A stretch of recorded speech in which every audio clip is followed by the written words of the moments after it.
Արդեն 4-րդ օրն է, ինչ ընթանում են որոնողապաշտպանական աշխատանքները, երեկոյան ուշ ժամերի նրանք որոշակի դադարում են եւ վաղ առավոտյան նորից ամբողջ թափով վերսկսվում։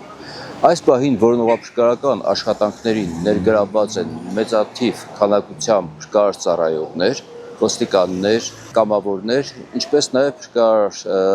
փրկարարական աշխատանքներին օժանդակում են նաև քաղաքացիները։ Որոնողապաշտպանական աշխատանքներում լայնորեն կիրառվում են նավակներ, անօդաչու թռչող եւ մեծ աշխատանքներ են իրականացնում ջրասուզակ փրկարարները։ Ռասմատակը լրի բան է, ցանկացած։ Ես իշխում եմ բանը, որտեղս մտցնում եմ տակը կամ 2 մետր է, այն վագորը որ կա 3 մետր։ Հա, բացումացած տակը։ Հա, էստե ծառներն է։ Որոնողապաշտպանական աշխատանքները դեռևս չեն դադարեցվի, կանենք մինչև ցանկալի արդյունքի հասնելը